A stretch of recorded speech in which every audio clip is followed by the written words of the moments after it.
ਬਹੁਤ ਹੀ ਸਤਿਕਾਰਯੋਗ ਗੁਰੂ ਰੂਪ ਪਿਆਰੀ ਸਾਧ ਸੰਗਤ, ਸਭ ਤੋਂ ਪਹਿਲਾਂ ਗੁਰੂ ਗੋਬਿੰਦ ਸਿੰਘ ਜੀ ਮਹਾਰਾਜ ਜੀ ਦੀ ਬਖਸ਼ਿਸ਼ ਫਤਿਹ ਦਾ ਸਿਮਰਨ ਕਰੀਏ ਜੀ।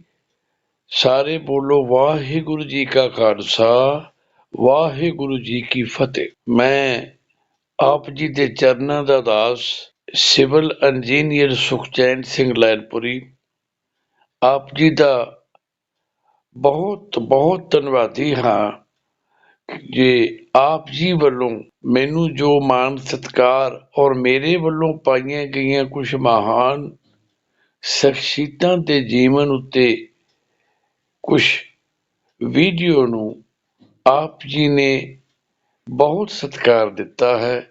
ਇਸ ਉੱਤੇ ਮੈਂ ਆਪ ਜੀ ਦਾ ਸਦਾ ਰਿਣੀ ਰਹਾਂਗਾ।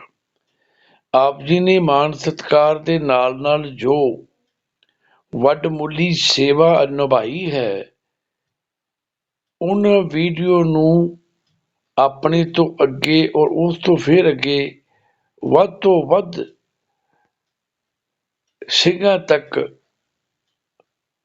ਨੌਜਵਾਨਾਂ ਤੱਕ ਪਹੁੰਚਾਉਣ ਦਾ ਜੋ ਵੱਡਮੁੱਲਾ ਯੋਗਦਾਨ ਪਾਇਆ ਹੈ, ਜਿਸ ਨਾਲ ਕਿ ਅਸੀਂ ਆਪਦੇ ਵੱਧ ਤੋਂ ਵੱਧ ਯੂਥ ਨੂੰ ਇਤਿਹਾਸ ਤੋਂ ਜਾਣੂ ਕਰਾ ਸਕੇ ਹਾਂ।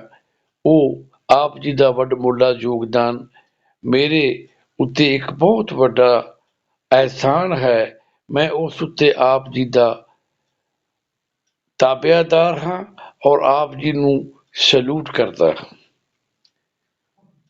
ਇਸ ਦੇ ਨਾਲ ਨਾਲ ਤੁਸਾਂ ਨੇ ਜੋ ਇੱਕ ਲਿਸਟ ਮੈਨੂੰ ਭੇਜੀ, ਜਿਸ ਵਿੱਚ ਹੋਰ ਬਹੁਤ ਸਾਰੀਆਂ ਉਹ ਮਹਾਨ ਸ਼ਖਸੀਅਤਾਂ ਹਨ, ਉਹ ਮਹਾਨ ਸਾਡੇ ਸ਼ਹੀਦ ਹਨ, ਜਿਨ੍ਹਾਂ ਨੇ ਆਪਣੀਆਂ ਜਾਨਾਂ ਕੌਮ ਲਈ, ਦੇਸ਼ ਲਈ, ਮਾਂ ਬੋਲੀ ਲਈ, ਮਾਤਰ ਭਾਸ਼ਾ ਲਈ ਕੁਰਬਾਨ ਕੀਤੀਆਂ। ਉਹਨਾਂ ਦੇ ਜੀਵਨ ਉੱਪਰ ਵੀ ਵੀਡੀਓ ਜਾਰੀ ਕਰਨ ਦੀ ਜੋ ਮੈਨੂੰ ਆਪ ਜੀ ਵੱਲੋਂ ਹੁਕਮਨਾਮੇ ਆਏ, ਉਹ ਮੇਰੇ ਸਿਰ ਮੱਥੇ ਹਨ ਔਰ ਆਪ ਜੀ ਨੇ ਮੈਨੂੰ ਇਸ ਕਾਬਲ ਸਮਝਿਆ। ਮੈਂ ਇਸ ਚੀਜ਼ ਉੱਤੇ ਵੀ ਆਪ ਜੀ ਦੇ ਬਹੁਤ ਬਹੁਤ ਇਸ ਪਿਆਰ ਨੂੰ, ਸਤਿਕਾਰ ਨੂੰ ਮੇਰਾ ਸਿਰ ਝੁਕਦਾ ਹੈ ਆਪ ਜੀ ਦੇ ਚਰਨਾਂ 'ਚ ਕਿ ਆਪ ਜੀ ਨੇ ਇਸ ਤਰ੍ਹਾਂ ਦੇ ਚੋਣ ਵਿੱਚ ਮੈਨੂੰ ਇਸ ਚੋਣ ਵਿੱਚ ਰੱਖਿਆ, ਮੈਨੂੰ ਚੁਣਿਆ। ਇਤਿਹਾਸ ਕੌਮਾਂ ਦੀ ਜਿੰਦ ਜਾਨ ਹੋਇਆ ਕਰਦਾ ਹੈ। ਇਤਿਹਾਸ ਨੂੰ ਜਾਣਨ ਤੇ ਵਾਚਣ ਵਾਲੀਆਂ ਕੌਮਾਂ ਸੰਸਾਰ ਦੇ ਨਕਸ਼ੇ ਉੱਤੇ ਸਦਾ ਚੜ੍ਹਦੀ ਕਲਾ ਉੱਤੇ ਰਹਿੰਦੀਆਂ ਨੇ। ਜੋ ਲੋਕ ਆਪਣੇ ਵੱਡ ਵਡੇਰਿਆਂ ਦੇ ਕੀਤੇ ਹੋਏ ਉਹਨਾਂ ਮਹਾਨ ਕਾਰਜਾਂ ਨੂੰ ਭੁੱਲ ਜਾਂਦੇ ਨੇ, ਵਸਾਰ ਦਿੰਦੇ ਨੇ, ਆਉਣ ਵਾਲੀ ਦੁਨੀਆ ਦੀ ਦੌੜ ਵਿੱਚ ਉਹ ਬੁਰੀ ਤਰ੍ਹਾਂ ਫੇਲ ਹੋ ਜਾਂਦੇ ਨੇ। ਨਿਰਸੰਦੇਹ ਕਿਸੇ ਕੌਮ ਦਾ ਕਦੀ ਸਫਾਇਆ ਨਹੀਂ ਹੁੰਦਾ, ਕਦੀ ਕਿਸੇ ਕੌਮ ਦਾ ਬੀਨਾਸ਼ ਨਹੀਂ ਹੁੰਦਾ। ਲੇਕਿਨ ਬਹੁਤ ਸਾਰੀਆਂ ਕੌਮਾਂ ਜਿਨ੍ਹਾਂ ਦੇ ਵੱਡ ਵਡੇਰਿਆਂ ਦਾ ਬਹੁਤ ਵੱਡਮੁੱਲਾ ਇਤਿਹਾਸ ਸੀ, ਪਰ ਉਹਨਾਂ ਦੇ ਆਉਣ ਵਾਲੀਆਂ ਪੀੜ੍ਹੀਆਂ ਤੱਕ ਉਹ ਨਾ ਪਹੁੰਚ ਸਕਿਆ, ਜਿਸ ਦਾ ਸਰ ਸਦਕਾ ਉਹ ਹੌਲੀ ਹੌਲੀ ਅਲੋਪ ਹੋ ਗਈਆਂ, ਸਿਮਟ ਕੇ ਰਹਿ ਗਈਆਂ, ਨਾਂ ਦੇ ਬਰਾਬਰ ਚਲੀਆਂ ਗਈਆਂ, ਜ਼ੀਰੋ ਹਾਸ਼ੀ ਤੇ ਹੋ ਗਈਆਂ। ਮੈਂ ਇਸ ਤਰ੍ਹਾਂ ਕਿਸੇ ਕੌਮ ਦਾ ਨਾਂ ਲੈਣਾ ਨਹੀਂ ਠੀਕ ਸਮਝਦਾ, ਲੇਕਿਨ ਸਾਡੇ ਭਾਰਤ ਵਿੱਚੋਂ ਹੀ ਬਹੁਤ ਸਾਰੀਆਂ ਐਸੀਆਂ ਕੌਮਾਂ ਨੇ ਜਿਨ੍ਹਾਂ ਦਾ ਬਹੁਤ ਮਾਨਮੱਤਾ ਇਤਿਹਾਸ ਤਾਂ ਹੈ, ਪਰ ਅੱਜ ਉਹ ਬਿਲਕੁਲ ਨਾਂ ਦੇ ਬਰਾਬਰ ਚੱਲ ਰਹੀਆਂ ਨੇ। ਇਸ ਕਰਕੇ ਸਿੱਖ ਕੌਮ ਨੂੰ ਇਸ ਗੱਲ ਦਾ ਮਾਣ ਹਾਸਲ ਹੈ ਕਿ ਦੁਨੀਆ ਦੇ ਵਿੱਚ ਸਭ ਤੋਂ ਛੋਟੀ ਕੌਮ ਹੋਣ ਦੇ ਨਾਲ ਨਾਲ ਜਿੰਨੇ ਸ਼ਹੀਦ ਇਹਨਾਂ ਨੇ ਪੈਦਾ ਕੀਤੇ ਨੇ, ਸ਼ਾਇਦ ਹੀ ਕਿਸੇ ਕੌਮ ਵਿੱਚ ਇੰਨੇ ਸ਼ਹੀਦ ਆਏ ਹੋਣ। ਔਰ ਜਿਹੜੇ ਸ਼ਹੀਦਾਂ ਨੇ ਜੋ ਸ਼ਹਾਦਤਾਂ ਪ੍ਰਾਪਤ ਕੀਤੀਆਂ ਨੇ, ਜਿੰਨੇ ਜ਼ਬਰਦਸਤ ਤਸੀਹੇ ਦੇ ਕੇ ਉਹਨਾਂ ਨੂੰ ਸ਼ਹੀਦ ਕੀਤਾ ਗਿਆ ਹੈ, ਅੱਜ ਵੀ ਸੁਣਨ ਲੱਗਿਆਂ ਦਿਲ ਕੰਬ ਜਾਂਦਾ ਹੈ। ਜਿਸ ਤਰ੍ਹਾਂ ਉਹਨਾਂ ਦੀਆਂ ਖੱਲਾਂ ਉਤਾਰੀਆਂ ਗਈਆਂ, ਜਿਸ ਤਰ੍ਹਾਂ ਉਹਨਾਂ ਨੂੰ ਚਰਖੜੀਆਂ ਤੇ ਚਾੜਿਆ ਗਿਆ, ਜਿਸ ਤਰ੍ਹਾਂ ਉਹਨਾਂ ਨੂੰ ਜੰਡਾਂ ਦੇ ਨਾਲ ਪੁੱਠੇ ਬੰਨ੍ਹ ਕੇ ਅੱਗ ਵਿੱਚ ਸਾੜਿਆ ਗਿਆ, ਇਹ ਇਹੋ ਜਿਹੀਆਂ ਸ਼ਹਾਦਤਾਂ ਸੁਣ ਕੇ ਰੌਂਕੜੇ ਖੜੇ ਹੋ ਜਾਂਦੇ ਨੇ। ਔਰ ਜਦੋਂ ਸਾਡੇ ਨੌਜਵਾਨ ਆਪਣੀ ਉਹਨਾਂ ਵੱਡ ਵਡੇਰਿਆਂ, ਉਹਨਾਂ ਮਹਾਨ ਸ਼ਹੀਦਾਂ ਦਾ ਇਤਿਹਾਸ ਸੁਣਦੇ ਨੇ, ਉਹਨਾਂ ਵਿੱਚ ਵੀ ਜੋਸ਼ ਭਰਦਾ ਹੈ। ਉਹਨਾਂ ਵਿੱਚ ਵੀ ਕੁਛ ਕਰ ਗੁਜ਼ਰਨ ਲਈ, ਆਪਣੇ ਦੇਸ਼ ਵਾਸਤੇ, ਆਪਣੀ ਕੌਮ ਵਾਸਤੇ, ਆਪਣੇ ਧਰਮ ਵਾਸਤੇ ਕੁਛ ਨਾ ਕੁਛ ਕਰ ਗੁਜ਼ਰਨ ਦਾ ਜਜ਼ਬਾ ਪੈਦਾ ਹੁੰਦਾ ਹੈ। ਉਸੇ ਦਾ ਸਦਕਾ ਇਹ ਛੋਟੀ ਜਿਹੀ ਕੌਮ ਅੱਜ ਵੀ ਚੜ੍ਹਦੀ ਕਲਾ ਵਿੱਚ ਹੈ। ਔਰ ਸਤਿਗੁਰੂ ਕਿਰਪਾ ਕਰੇ ਇਹ ਕੌਮ ਇਸ ਤੋਂ ਵੀ ਅੱਗੇ ਬੁਲੰਦੀਆਂ ਵਿੱਚ, ਚੜ੍ਹਦੀ ਕਲਾ ਵਿੱਚ ਚਲਦੀ ਰਹੇ। ਆਪਾਂ ਹਮੇਸ਼ਾ ਦੀ ਤਰ੍ਹਾਂ ਅੱਜ ਵੀ ਕਿਸੇ ਮਹਾਨ ਸ਼ਹੀਦ ਦੇ ਜੀਵਨ ਉੱਤੇ ਵਿਚਾਰ ਕਰਾਂਗੇ, ਜਿਸ ਤਰ੍ਹਾਂ ਕਿ ਅਕਸਰ ਚੱਲਦਾ ਹੁੰਦਾ ਹੈ। ਉਹਦੇ ਮੁਤਾਬਕ ਬਾਬਾ ਬੰਦਾ ਸਿੰਘ ਬਹਾਦਰ ਜੀ ਦੀ ਬਗਾਵਤ ਔਰ ਸ਼ਹਾਦਤ ਤੋਂ ਬਾਅਦ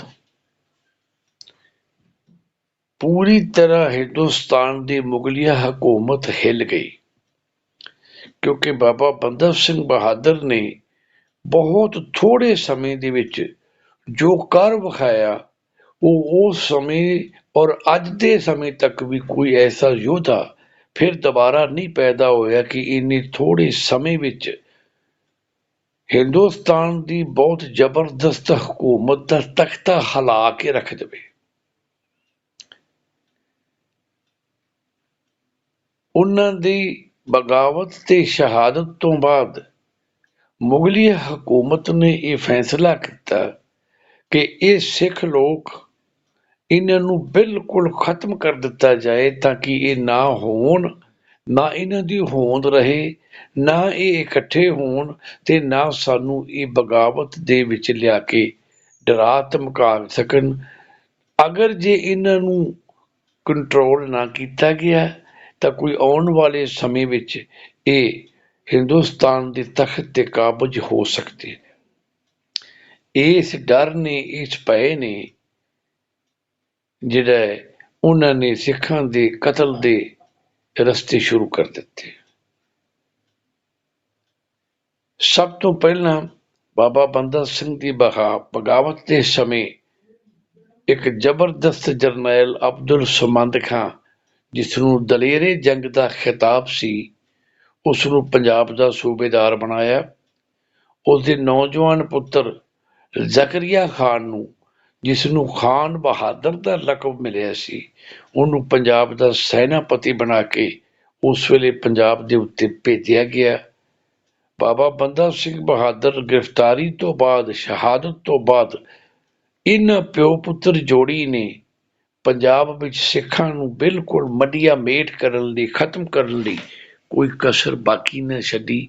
ਸਿੱਖਾਂ ਦੇ ਸਿਰਾਂ ਦੇ ਮੁੱਲ, ਸਿੱਖਾਂ ਦੇ ਕੇਸਾਂ ਦੇ ਮੁੱਲ, ਸਿੱਖਾਂ ਦੀਆਂ ਲੱਤਾਂ ਬਾਹਾਂ ਦੇ ਵੱਖਰੇ ਵੱਖਰੇ ਮੁੱਲ ਪਾ ਦਿੱਤੇ ਗਏ। ਜਿਹੜਾ ਬਾਂਹ ਲਿਆਵੇ ਇੰਨੇ ਪੈਸੇ, ਜਿਹੜਾ ਕੇਸ ਲਿਆਵੇ ਇੰਨੇ ਪੈਸੇ, ਜਿਹੜਾ ਸਿਰ ਵੱਢ ਕੇ ਲੈ ਆਵੇ ਇੰਨੇ ਪੈਸੇ। ਇਸ ਤਰ੍ਹਾਂ ਦੀਆਂ ਅਨਾਊਂਸਮੈਂਟਾਂ, ਇਸ ਤਰ੍ਹਾਂ ਦੇ ਐਲਾਨ ਨੇ ਆਮ ਨਕਾਰੇ ਬੇਕਾਰ ਉਹਨਾਂ ਲੋਕਾਂ ਨੂੰ ਇਹਨਾਂ ਕੰਮਾਂ ਤੇ ਲਾਤਾ ਜਿਹੜੇ ਕੋਈ ਕੰਮ ਕਰਨਾ ਨਹੀਂ ਸਨ ਚਾਹੁੰਦੇ। ਉਹ ਸਿੰਘਾਂ ਨੂੰ ਕਤਲ ਕਰਕੇ ਕਮਾਈਆਂ ਕਰਨ ਲੱਗ ਪਏ ਔਰ ਉਸ ਨੂੰ ਇੱਕ ਧਰਮ ਦਾ, ਇੱਕ ਸਬਾਬ ਦਾ ਕੰਮ ਸਮਝਣ ਲੱਗ ਪਏ। ਇਸੇ ਕੜੀ ਵਿੱਚ ਬਹੁਤ ਸਾਰੀਆਂ ਵੱਡੀਆਂ ਵੱਡੀਆਂ ਸ਼ਹਾਦਤਾਂ ਹੋਈਆਂ, ਜਿਨ੍ਹਾਂ ਦੇ ਵਿੱਚ ਭਾਈ ਮਨੀ ਸਿੰਘ ਜੀ, ਭਾਈ ਤਾਰਾ ਸਿੰਘ ਮਾਂ, ਭਾਈ ਤਾਰੂ ਸਿੰਘ ਜੀ, ਬਾਬਾ ਬੋਤਾ ਸਿੰਘ, ਗਰਚਾ ਸਿੰਘ, ਇਸ ਤਰ੍ਹਾਂ ਦੀਆਂ ਜਿਹੜੀਆਂ ਸ਼ਹਾਦਤਾਂ ਹੋਈਆਂ, ਇਹਨਾਂ ਸ਼ਹਾਦਤਾਂ ਦੇ ਨਾਲ ਪੂਰੀ ਤਰ੍ਹਾਂ ਮਨੁੱਖਤਾ ਕੁਰਲਾ ਉੱਠੀ। ਜਦੋਂ ਸ੍ਰੀ ਹਰਿਮੰਦਰ ਸਾਹਿਬ ਜੀ ਦੇ ਹੈੱਡ ਗ੍ਰੰਥੀ ਗੁਰੂ ਗੋਬਿੰਦ ਸਿੰਘ ਜੀ ਮਹਾਰਾਜ ਜੀ ਦੇ ਅਨੰਨ ਸੇਵਕ, ਸ਼ਾਂਤੀ ਦੀ ਮੂਰਤ ਔਰ ਬਜ਼ੁਰਗ ਅਵਸਥਾ ਦੇ ਵਿੱਚ ਲਗਭਗ 90 ਸਾਲ ਦੀ ਉਮਰ ਦੇ ਉਸ ਬਜ਼ੁਰਗ ਭਾਈ ਸਾਹਿਬ ਭਾਈ ਮਨੀ ਸਿੰਘ ਹੋਰਾਂ ਨੂੰ, ਜਿਨ੍ਹਾਂ ਨੂੰ ਇਹ ਮਾਣ ਹਾਸਲ ਸੀ ਕਿ ਗੁਰੂ ਗੋਬਿੰਦ ਸਿੰਘ ਜੀ ਮਹਾਰਾਜ ਨੇ ਉਹਨਾਂ ਕੋਲੋਂ ਗੁਰੂ ਗ੍ਰੰਥ ਸਾਹਿਬ ਜੀ ਦੀ ਬੀੜ ਲਿਖਵਾਈ ਸੀ ਔਰ ਉਹ ਏਡੇ ਵਧੀਆ ਲਿਖਾਰੀ, ਕੀਰਤਨੀਏ, ਕਥਾਵਾਚਕ ਤੇ ਆਪਦੇ ਸਮੇਂ ਦੇ ਪੰਜਾਬੀ, ਉਰਦੂ, ਅਰਬੀ ਤੇ ਫਾਰਸੀ ਦੇ ਮਹਾਨ ਵਿਦਵਾਨ ਸਨ, ਜਿਨ੍ਹਾਂ ਨੇ ਬਹੁਤ ਸਾਰਿਆਂ ਨਵਿਆਂ ਨੌਜਵਾਨਾਂ ਨੂੰ ਪੜ੍ਹਾਇਆ ਤੇ ਲਿਖਾਇਆ। ਬਾਬਾ ਦੀਪ ਸਿੰਘ ਵਰਗੇ, ਸਰਦਾਰ ਜੱਸਾ ਸਿੰਘ ਆਹਲੂਵਾਲੀਆ, ਸੁਲਤਾਨੁਲ ਕੌਮ ਵਰਗੇ ਉਹ ਮਹਾਨ ਯੋਧੇ ਜਿਨ੍ਹਾਂ ਨੇ ਭਾਈ ਮਨੀ ਸਿੰਘ ਹੋਰਾਂ ਕੋਲੋਂ ਵਿੱਦਿਆ ਹਾਸਲ ਕੀਤੀ ਸੀ। 90 ਸਾਲ ਦੀ ਉਮਰ ਵਿੱਚ ਜਦੋਂ ਉਹ ਸ੍ਰੀ ਹਰਿਮੰਦਰ ਸਾਹਿਬ ਦੇ ਹੈਡ ਗ੍ਰੰਥੀ ਸਨ, ਉਸ ਵੇਲੇ ਉਹਨਾਂ ਨੂੰ ਗ੍ਰਿਫਤਾਰ ਕਰਕੇ ਤੇ ਉਹਨਾਂ ਦੀ ਜਿਹੜੀ ਸ਼ਹਾਦਤ ਤਸੀਹੇ ਦੇ ਕੇ ਹੋਈ, ਕਾਜੀ ਨੇ 90 ਸਾਲ ਦੇ ਬਜ਼ੁਰਗ ਨੂੰ ਇਹ ਫਤਵਾ ਦਿੱਤਾ ਕਿ ਇਸ ਦਾ ਬੰਦ ਕੱਟਿਆ ਜਾਏ। ਔਰ ਭਾਈ ਸਾਹਿਬ ਦੀ ਸਿਦਕ ਦਿਲੀ ਵੇਖੋ ਕਿ ਜਦੋਂ ਜ਼ਲਾਦ ਉਹਨਾਂ ਦੇ ਗੁੱਟ ਤੇ ਟੱਕ ਮਾਰਨ ਲੱਗਾ ਤਾਂ ਉਹਨਾਂ ਨੇ ਇੱਕ ਵਾਰੀ ਜ਼ਲਾਦ ਨੂੰ ਰੋਕਿਆ। ਉਹਨਾਂ ਕਿਹਾ ਕਿ ਗੁੱਟ ਤੋਂ ਪਹਿਲਾਂ ਵੀ ਮੇਰੇ ਬੰਦ ਆਉਂਦੇ ਨੇ, ਤੈਨੂੰ ਹੁਕਮ ਹੋਇਆ ਮੇਰਾ ਬੰਦ ਕੱਟਣਾ ਤੇ ਤੂੰ ਆਪਦੇ ਮਾਲਕ ਦੀ ਹੁਕਮ ਦੀ ਉਲੰਘਣਾ ਨਾ ਕਰ, ਤੈਨੂੰ ਹੁਕਮ ਦੀ ਪਾਲਣਾ ਕਰਨੀ ਚਾਹੀਦੀ ਹੈ। ਮੇਰੀਆਂ ਉਂਗਲਾਂ ਦੇ ਪੋਟੇ ਤੋਂ ਲੈ ਕੇ ਗਿਣ ਕੇ ਤੇ ਫਿਰ ਤੂੰ ਗੁੱਟ ਤੱਕ ਪਹੁੰਚ, ਇਹ ਬੰਦ ਤੂੰ ਇਕੱਠੇ ਇੱਕਦਮ ਨਹੀਂ ਕੱਟ ਸਕਦਾ। ਸੁਣ ਕੇ ਜਿੱਥੇ ਜਲਾਦ ਦਾ ਦਿਲ ਕੰਬਿਆ, ਉੱਥੇ ਉੱਤੇ ਖਲੋਤੇ ਉਹ ਅਹਿਲਕਾਰ ਵੀ ਹੈਰਾਨ ਰਹਿ ਗਏ ਕਿ ਏਡਾ ਵੱਡਾ ਸਿਦਕ। ਔਰ ਇਸ ਸ਼ਹਾਦਤ ਤੋਂ ਬਾਅਦ ਪੂਰੇ ਪੰਜਾਬ ਵਿੱਚ ਇਹ ਗੱਲ ਜੰਗਲ ਦੀ ਅੱਗ ਵਾਂਗੂ ਫੈਲੀ ਤੇ ਸਿੱਖਾਂ ਦੀ ਬਰਦਾਸ਼ਤ ਸ਼ਕਤੀ ਦੀ ਕੋਈ ਹੱਦ ਨਾ ਰਹੀ। ਇੱਕ ਸ਼ਾਂਤੀ ਦੀ ਮੂਰਤ ਨੂੰ, ਇੱਕ ਬਜ਼ੁਰਗ ਨੂੰ ਏਡੇ ਵੱਡੇ ਤਸੀਹੇ ਦੇ ਕੇ ਉਹਨਾਂ ਨੂੰ ਸ਼ਹੀਦ ਕਰ ਦੇਣਾ, ਇਹ ਗੱਲ ਲੋਕਾਂ ਦੀ ਬਰਦਾਸ਼ਤ ਸ਼ਕਤੀ ਤੋਂ ਬਾਹਰ ਚਲੀ ਗਈ। ਔਰ ਫਿਰ ਕੀ ਹੋਇਆ ਕਿ ਇੱਕ ਬਗਾਵਤ ਦੀ ਲਹਿਰ ਚੱਲੀ।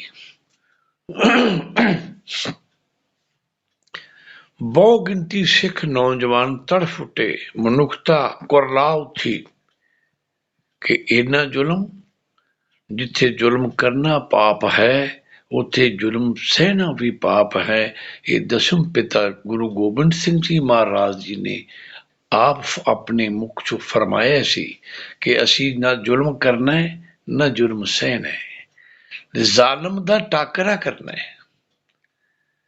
ਇਸ ਸਿਧਾਂਤ ਨੂੰ ਲੈ ਕੇ ਉਸ ਸਮੇਂ ਦੇ ਸਿੱਖ ਆਗੂ ਨਵਾਬ ਕਪੂਰ ਸਿੰਘ ਦੀ ਅਗਵਾਈ ਹੇਠ ਇੱਕ ਵੱਡੀ ਮੀਟਿੰਗ ਕੀਤੀ ਗਈ, ਜਿਸ ਵਿੱਚ ਇਹ ਫੈਸਲਾ ਲਿਆ ਗਿਆ ਕਿ ਜ਼ਕਰੀਆ ਖਾਨ ਨੂੰ ਕਤਲ ਕੀਤਾ ਜਾਏ, ਕਿਉਂਕਿ ਇਹ ਇੰਨੇ ਬੇਦੋਸ਼ੇ ਸਿੱਖਾਂ ਦੇ ਖੂਨ ਨਾਲ ਇਸਨੇ ਹੱਥ ਰੰਗੇ ਹੋਏ।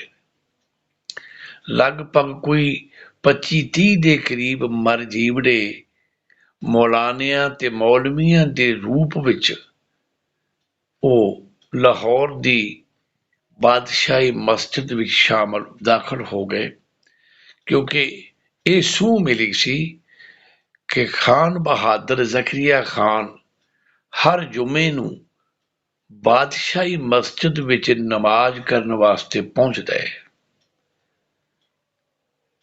ਸਿੰਘਾਂ ਨੇ ਪੂਰੀ ਤਿਆਰੀ ਕੀਤੀ। 20-25 ਦੇ ਕਰੀਬ ਉਹ ਸਿੰਘ ਮੌਲਵੀਆਂ ਦੇ ਰੂਪ ਵਿੱਚ ਮਸਜਿਦ ਵਿੱਚ ਦਾਖਲ ਹੋ ਗਏ। ਅਗਰ ਖਾਨ ਬਹਾਦਰ ਜ਼ਕਰੀਆ ਖਾਨ ਉੱਥੇ ਨਮਾਜ਼ ਲਈ ਪਹੁੰਚ ਜਾਂਦਾ ਤੇ ਉਹਨਾਂ ਦੀ ਤਿਆਰੀ ਦੇ ਮੁਤਾਬਕ ਉਹਦਾ ਸਿਰ ਵੱਢ ਕੇ ਉੱਥੋਂ ਲੈ ਜਾਣਾ ਸੀ, ਲੇਕਿਨ ਕਿਸਮਤ ਨੂੰ, ਕੁਦਰਤ ਨੂੰ ਕੁਛ ਹੋਰ ਹੀ ਮਨਜ਼ੂਰ ਸੀ। ਐਸਾ ਭਾਣਾ ਵਰਤਿਆ ਕਿ ਖਾਨ ਬਹਾਦਰ ਜ਼ਕਰੀਆ ਖਾਨ ਉਸ ਦਿਨ ਕਿਸੇ ਕਾਰਨ ਨਮਾਜ਼ ਕਰਨ ਵਾਸਤੇ ਨਹੀਂ ਪਹੁੰਚ ਸਕਿਆ। ਪਰ ਉਹਦੇ CID ਦੇ ਉਹਦੇ ਸੂਹੀਆਂ ਤੋਂ ਉਹਨੂੰ ਇਹ ਰਿਪੋਰਟ ਮਿਲ ਗਈ ਕਿ ਉਸ ਨੂੰ ਮਾਰਨ ਵਾਸਤੇ ਕੁਝ ਬੰਦੇ ਜਿਹੜੇ ਸਿੰਘਾਂ ਦੇ ਸਨ ਉਹ ਇੱਥੋਂ ਤੱਕ ਪਹੁੰਚੇ ਸਨ, ਪਰ ਉਹ ਕਾਬੂ ਨਾ ਕੀਤੇ ਜਾ ਸਕੇ, ਨਿਕਲ ਗਏ। ਨਿਕਲਣ ਵਿੱਚ ਕਾਮਯਾਬ ਹੋ ਗਏ ਕਿਉਂਕਿ ਕੋਈ ਐਸਾ ਪ੍ਰਬੰਧ ਨਹੀਂ ਸੀ ਕਿ ਉਹਨਾਂ ਨੂੰ ਫੜਿਆ ਜਾ ਸਕਦਾ।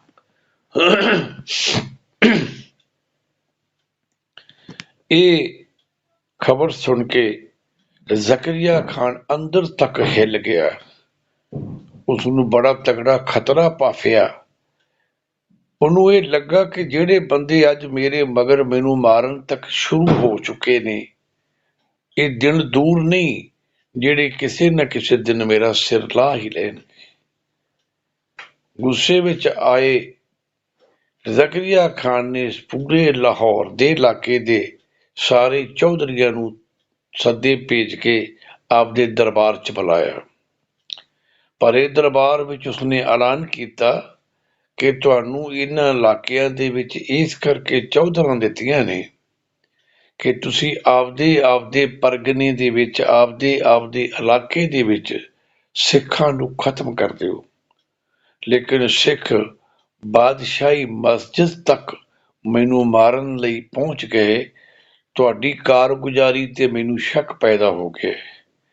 ਮੈਂ ਤੁਹਾਨੂੰ ਅੱਜ ਹੁਕਮ ਦਿੰਦਾ ਹਾਂ ਕਿ ਛੇਤੀ ਤੋਂ ਛੇਤੀ ਆਪਦੇ ਇਲਾਕੇ ਵਿੱਚੋਂ ਸਿੱਖ ਕਤਲ ਕਰ ਦਿੱਤੇ ਜਾਣ, ਨਹੀਂ ਤਾਂ ਤੁਸੀਂ ਆਪਦੀਆਂ ਚੌਧਰਾਂ ਵਾਪਸ ਕਰ ਦਿਓ। ਜੇ ਤੁਸੀਂ ਦੋਵੇਂ ਕੰਮ ਨਾ ਕੀਤੇ ਤੇ ਤੁਹਾਨੂੰ ਚੁੱਕ ਕੇ ਜੇਲ੍ਹ ਵਿੱਚ ਸੁੱਟ ਦਿੱਤਾ ਜਾਏਗਾ। ਤੜਫੁੱਟੇ ਸਾਰੇ ਚੌਧਰੀ ਜਦੋਂ ਵਾਪਸ ਪਰਤੇ, ਇੱਕ ਤੇ ਉਹਨਾਂ ਉੱਤੇ ਇੱਕ ਹੁਕਮ ਦੀ ਤਲਵਾਰ ਸੀ, ਦੂਜਾ ਉਹਨਾਂ ਨੂੰ ਏਡੀ ਵੱਡੀ ਖੁੱਲ੍ਹ ਮਿਲ ਗਈ ਕਿ ਉਹ ਸਿੱਖਾਂ ਦਾ ਸ਼ਰੇਆਮ ਸਾਰੇ ਬਾਜ਼ਾਰ ਕਤਲ ਕਰ ਦੇਣ, ਕੋਈ ਮੁਕੱਦਮਾ ਨਹੀਂ ਚੱਲੇਗਾ ਤੇ ਉਹਨਾਂ ਨੂੰ ਖੂਨ ਮਾਫ ਕਰ ਦਿੱਤਾ ਜਾਏਗਾ। ਇਹ ਖਬਰ ਨੇ ਯੂਸੁਫ ਖਾਨ ਬਹਾਦਰ ਸੂਬੇਦਾਰ ਲਾਹੌਰ ਜ਼ਕਰੀਆ ਖਾਨ ਦੇ ਹੁਕਮ ਨੇ ਉਹਨਾਂ ਦਾ ਮਨੋਬਲ ਵਧਾ ਦਿੱਤਾ ਤੇ ਉਹਨਾਂ ਨੇ ਆਪਣੇ ਸਾਰੇ ਸਿਪਾਹੀਆਂ ਨੂੰ ਹੁਕਮ ਦੇ ਦਿੱਤਾ ਕਿ ਜਾਓ, ਜਿੱਥੇ ਵੀ ਸਿੱਖ ਮਿਲਦਾ ਹੈ ਉਸ ਨੂੰ ਕਤਲ ਕਰਕੇ ਲਿਆਓ। ਖਾਨ ਬਹਾਦਰ ਜ਼ਕਰੀਆ ਖਾਨ ਨੇ ਉਹਨਾਂ ਨੂੰ ਇੱਕ ਲਿਸਟ ਦਿੱਤੀ ਜਿਹਦੇ ਉੱਤੇ ਸਿੱਖਾਂ ਦੇ ਅੰਗਾਂ ਦੇ ਰੇਟ ਬਣਾ ਕੇ ਭੇਜੇ। ਸਿਰ ਦਾ ਰੇਟ, ਸਿੰਘ ਦੇ ਕੇਸਾਂ ਦਾ ਰੇਟ, ਸਿੰਘ ਦੀ ਬਾਂਹ ਦਾ, ਲੱਤ ਦਾ ਰੇਟ ਬਣਾ ਦਿੱਤੇ ਗਏ ਕਿ ਇੰਨੇ ਪੈਸੇ ਦਿੱਤੇ ਜਾਣਗੇ। ਜੇ ਕਿਸੇ ਕੋਲੋਂ ਸਿੰਘ ਤਾਂ ਕਤਲ ਨਹੀਂ ਹੁੰਦਾ ਤੇ ਕਮ ਸੇ ਕਮ ਉਹਦੀ ਬਾਂਹ ਹੀ ਵੱਢ ਲਵੇ, ਉਹ ਬਾਂਹ ਦਾ ਸਬੂਤ ਦੇ ਦੇਵੇ ਤੇ ਉਹਨੂੰ ਇੰਨੇ ਪੈਸੇ ਮਿਲ ਜਾਣਗੇ। ਜਿਹੜਾ ਉਸਦੇ ਕੇਸ ਲੈ ਆਵੇ ਉਹਨੂੰ ਇੰਨੇ ਪੈਸੇ ਮਿਲ ਜਾਣਗੇ। ਇਤਿਆਦਿਕ ਇਸ ਤਰ੍ਹਾਂ ਦੇ ਪ੍ਰਬੰਧ ਕਰਕੇ ਸਿੱਖਾਂ ਦੇ ਉੱਤੇ ਇੱਕ ਖੂਨੀ ਹਨੇਰੀ ਘਲਾ ਕੇ ਰੱਖ ਦਿੱਤੀ। ਜਦੋਂ ਏਡਾ ਵੱਡਾ ਕਹਿਰ ਸਿੱਖਾਂ ਤੇ ਹੋਣ ਲੱਗਾ, ਉਹਨਾਂ ਦੇ ਘਰ ਸਾੜੇ ਜਾਣ ਲੱਗੇ, ਉਹਨਾਂ ਦੇ ਕੋਲੋਂ ਸਮਾਨ ਅਸਬਾਬ, ਮਾਲ ਡੰਗਰ ਖੋਹ ਲਿਆ ਗਿਆ, ਉਹਨਾਂ ਦੇ ਪਰਿਵਾਰਾਂ ਦੇ ਕਤਲ ਕਰਨੇ ਸ਼ੁਰੂ ਕਰ ਦਿੱਤੇ ਗਏ। ਤਾਂ ਤੰਗ ਆ ਕੇ ਸਿੰਘ ਕੁਛ ਤਾਂ ਬੀਕਾਨੇਰ ਨੂੰ ਚਲੇ ਗਏ, ਕੁਝ ਲੱਖੀ ਜੰਗਲ ਵਿੱਚ ਚਲੇ ਗਏ, ਕੁਝ ਨੇ ਜੰਮੂ ਤੇ ਹਿਮਾਚਲ ਦੀਆਂ ਪਹਾੜੀਆਂ ਦਾ ਰੁਖ ਕੀਤਾ। ਉਹ ਆਪਦੇ ਪਰਿਵਾਰਾਂ ਨੂੰ ਲੈ ਕੇ ਛੇਤੀ ਨਾਲ ਜਿੰਨਾ ਕੁਝ ਸਮਾਨ ਲੈ ਸਕਦੇ ਸੀ ਲੈ ਕੇ ਪੰਜਾਬ ਤੋਂ ਬਾਹਰ ਚਲੇ ਗਏ। ਲੇਕਿਨ ਕੁਝ ਐਸੇ ਵੀ ਰਹਿ ਗਏ ਜਿਹੜੇ ਵਿਚਾਰੇ ਗਰੀਬ, ਜਿਨ੍ਹਾਂ ਕੋਲ ਕੋਈ ਸਾਂਧੀ ਨਹੀਂ ਸੀ ਲਿਜਾਣ ਲਈ, ਇਸ ਕਰਕੇ ਉਹ ਕਿਸੇ ਪਾਸੇ ਵੀ ਨਾ ਜਾ ਸਕੇ। ਲੇਕਿਨ ਸ਼ਰੇਆਮ ਤੁਰੇ ਫਿਰਨਾ ਰਹਿਣਾ ਉਹਨਾਂ ਵਾਸਤੇ ਮੁਸ਼ਕਲ ਹੋ ਗਿਆ। ਉਹਨਾਂ ਨੇ ਪੰਜਾਬ ਦੇ ਵਿੱਚ ਛੋਟੇ ਛੋਟੇ ਜਿਹੜੇ ਜੰਗਲ ਸੀ ਉਹਨਾਂ ਦੇ ਵਿੱਚ ਲੁਕ ਛਿਪ ਕੇ ਗੁਜ਼ਾਰਾ ਕਰਨਾ ਸ਼ੁਰੂ ਕਰ ਦਿੱਤਾ, ਕਿਉਂਕਿ ਉਸ ਜ਼ਮਾਨੇ ਦੇ ਵਿੱਚ ਪੂਰੀ ਤਰ੍ਹਾਂ ਪੰਜਾਬ ਸਾਰਾ ਇਸ ਤਰ੍ਹਾਂ ਜਰਖੇਤ ਨਹੀਂ ਸੀ ਜਿਸ ਤਰ੍ਹਾਂ ਹੁਣ ਹੈ। ਸ਼ਹਿਰਾਂ ਦੇ ਆਲੇ ਦੁਆਲੇ ਬਹੁਤ ਸਾਰੇ ਛੋਟੇ ਛੋਟੇ ਜੰਗਲ ਮਲੇ ਹੁੰਦੇ ਸਨ। ਕੁਝ ਥੋੜੀ ਥੋੜੀ ਜ਼ਮੀਨ ਲੋਕਾਂ ਨੇ ਆਬਾਦ ਕਰਕੇ ਬੀਜੀ ਹੋਈ ਸੀ, ਬਾਕੀ ਬਹੁਤੀ ਜ਼ਮੀਨ ਦੇ ਵਿੱਚ ਵੱਡੇ ਵੱਡੇ ਰੁੱਖ ਤੇ ਜੰਗਲ ਬਣੇ ਹੁੰਦੇ ਸਨ। ਉਹਨਾਂ ਜੰਗਲਾਂ ਦੇ ਵਿੱਚ ਉਹਨਾਂ ਸਿੰਘਾਂ ਨੇ ਲੁਕ ਛਿਪ ਕੇ ਦਿਨ ਕਟੀ ਕਰਨੇ ਸ਼ੁਰੂ ਕੀਤੇ ਤੇ ਕਿਸੇ ਚੰਗੇ ਵਕਤ ਦੀ ਉਡੀਕ ਵਾਸਤੇ ਉਹ ਬੈਠੇ ਔਰ ਆਪਣੇ ਉਹਨਾਂ ਲੀਡਰਾਂ ਦੇ ਹੁਕਮ ਦੀ ਉਡੀਕ ਕਰਨ ਲੱਗੇ ਕਿ ਜਦੋਂ ਕਿਤੇ ਮੌਕਾ ਬਣੇ ਤੇ ਸਾਰਾ ਸਿੱਖ ਇਕੱਠਾ ਹੋਵੇਗਾ ਤੇ ਫਿਰ ਅਸੀਂ ਉਹਦੇ ਵਿੱਚੋਂ ਆਪਾਂ ਜੂਝ ਕੇ ਇਸ ਚੀਜ਼ ਦਾ ਬਦਲਾ ਲਵਾਂਗੇ। ਇਸ ਦੌਰਾਨ ਇੱਕ ਐਸੀ ਘਟਨਾ ਵਾਪਰੀ, ਸ਼ੇਰਸ਼ਾਹ ਸੂਰੀ ਦੀ ਬਣਾਈ ਹੋਈ ਉਹ ਜਰਨੈਲੀ ਸੜਕ ਜੋ ਸੁਲਤਾਨਪੁਰ ਲੋਧੀ ਵੱਲੋਂ ਦੀ ਹੋ ਕੇ ਤਰਨ ਤਾਰਨ ਥਾਣੀ ਲੰਘ ਕੇ ਉਹ ਅੱਗੋਂ ਨੂਰ ਦੀ ਸਰਾਂ ਦੇ ਅੱਗੋਂ ਦੀ ਹੋ ਕੇ ਲਾਹੌਰ ਪਹੁੰਚਦੀ ਸੀ। ਦੋ ਸਿੰਘ ਜੋ ਪਿੰਡ ਪੜਾਣੇ ਦੇ ਰਹਿਣ ਵਾਲੇ ਸਨ, ਇਹ ਪਿੰਡ ਪੜਾਣਾ ਲਾਹੌਰ ਦਾ ਪਿੰਡ ਸੀ, ਅੱਜ ਕੱਲ ਇਹ ਪਾਕਿਸਤਾਨ ਵਿੱਚ ਹੈ। ਇਸ ਲਾਹੌਰ ਪਿੰਡ ਦੇ ਦੋ ਅੰਮ੍ਰਿਤਧਾਰੀ ਸਿੰਘ, ਇੱਕ ਦਾ ਨਾਮ ਬੋਤਾ ਸਿੰਘ, ਇਹ ਸਰਦਾਰ ਬੋਤਾ ਸਿੰਘ ਸੰਧੂ ਗੋਤ ਦਾ ਜੱਟ ਸਿੱਖ ਸੀ ਤੇ ਇੱਕ ਇਹਦੇ ਨਾਲ ਇਹਦਾ ਹੀ ਭਾਈ ਗਰਜਾ ਸਿੰਘ ਸੀ ਜੋ ਮਜ਼੍ਹਬੀ ਸਿੰਘ ਸੀ। ਇਹ ਦੋਵੇਂ ਇੱਕੋ ਪਰਿਵਾਰ ਵਰਗੇ ਸਨ। ਇੱਕ ਖੇਤੀ ਜ਼ਿਮੀਂਦਾਰਾ ਕਰਦਾ ਸੀ, ਇੱਕ ਉਹਦਾ ਸਹਾਇਕ ਸੀ, ਉਹਦੇ ਖੇਤਾਂ 'ਚ ਉਹਦੇ ਨਾਲ ਸਹਾਇਤਾ ਕਰਦਾ ਸੀ। ਉਹਦੇ ਇਵਜ਼ ਵਿੱਚ ਉਹ ਉਹਦੇ ਕੋਲੋਂ ਜੋ ਵੀ ਉਸ ਵੇਲੇ ਦਾ ਹੁੰਦਾ ਸੀ, ਕਣਕ ਜਾਂ ਕੋਈ ਹੋਰ ਰਾਸ਼ਨ ਵਗੈਰਾ ਲੈ ਕੇ ਆਪਦਾ ਗੁਜ਼ਾਰਾ ਪਰਿਵਾਰ ਦਾ ਪਾਲਦਾ ਸੀ। ਦੋਵੇਂ ਲਗਭਗ ਇੱਕੋ ਪਰਿਵਾਰ ਦੇ, ਇੱਕੋ ਉਮਰ ਦੇ ਸਨ। ਗੁਰੂ ਗੋਬਿੰਦ ਸਿੰਘ ਜੀ ਦਾ ਉਹਨਾਂ ਨੇ ਅੰਮ੍ਰਿਤ ਬਾਟਾ ਛਕਿਆ ਹੋਇਆ ਸੀ। ਉਹ ਆ ਕੇ ਅੰਮ੍ਰਿਤਸਰ ਤੇ ਤਰਨ ਤਾਰਨ ਦੇ ਵਿੱਚ ਬਿਲਕੁਲ ਵਿਚਕਾਰ ਪਿੰਡ ਨੂਰ ਦੀ ਸਰਾਂ ਕਰਕੇ ਉਸ ਪਿੰਡ ਦਾ ਨਾਮ ਹੈ, ਅੱਜ ਵੀ ਉਹ ਮੌਜੂਦ ਹੈ। ਤੇ ਉਸ ਪਿੰਡ ਦੇ ਨਾਲ ਲੱਗਦੇ ਜੰਗਲ ਵਿੱਚ ਲੁਕ ਗਏ। ਦਿਨ ਦੇ ਟਾਈਮ ਉਸ ਜੰਗਲ ਵਿੱਚ ਗੁਜ਼ਾਰਾ ਕਰਦੇ, ਰਾਤ ਨੂੰ ਕਦੇ ਦਿਲ ਕਰਦਾ ਤਾਂ ਸ੍ਰੀ ਹਰਿਮੰਦਰ ਸਾਹਿਬ ਸੱਚਖੰਡ ਵਿੱਚ ਪਹੁੰਚ ਕੇ ਉੱਥੋਂ ਦੀਆਂ ਪਰਿਕਰਮਾ ਦੀ, ਉੱਥੋਂ ਦੀ ਹੋਰ ਆਸੇ ਪਾਸੇ ਸਾਰੀ ਉੱਥੋਂ ਦੀ ਸੇਵਾ ਕਰਦੇ, ਸਫਾਈ ਕਰਦੇ, ਫਿਰ ਉੱਥੇ ਇਸ਼ਨਾਨ ਕਰਦੇ, ਉੱਥੋਂ ਲੰਗਰ ਪ੍ਰਸ਼ਾਦਾ ਛਕ ਕੇ ਰੱਬ ਦਾ ਸ਼ੁਕਰ ਗੁਜ਼ਾਰਦੇ ਤੇ ਤੜਕਸਾਰ ਉੱਥੋਂ ਚੱਲ ਕੇ ਆਗੇ ਫਿਰ ਉਸ ਨੂਰ ਦੀ ਸਰਾਂ ਦੇ ਲਾਗੇ ਉਸ ਜੰਗਲ ਦੇ ਵਿੱਚ, ਉਸ ਝਾੜੀਆਂ ਦੇ ਵਿੱਚ ਆ ਕੇ ਦਿਨ ਪੂਰਾ ਕਟੀ ਕਰਦੇ, ਕਿਸੇ ਚੰਗੇ ਸਮੇਂ ਦੀ ਭਾਲ ਵਿੱਚ ਰੱਬ ਦਾ ਸਿਮਰਨ ਕਰਦੇ, ਉੱਥੇ ਬਹਿ ਕੇ ਕੁਛ ਪਾਠ ਕਰਦੇ। ਕਦੀ ਉਹਨਾਂ ਦਾ ਮਨ ਕਰਦਾ ਤਾਂ ਉੱਥੋਂ ਉਹਨਾਂ ਕੀ ਤਰਨ ਤਾਰਨ ਸਾਹਿਬ ਪੈ ਜਾਂਦਾ ਸੀ, ਕਦੀ ਉਹਨਾਂ ਤਰਨ ਤਾਰਨ ਸਾਹਿਬ ਦੇ ਵਿੱਚ ਜਾ ਕੇ ਸੇਵਾ ਕਰਿਆ ਕਰਨੀ, ਕਦੀ ਸ੍ਰੀ ਹਰਿਮੰਦਰ ਸਾਹਿਬ ਜਾ ਕੇ ਸੇਵਾ ਕਰਿਆ ਕਰਨੀ।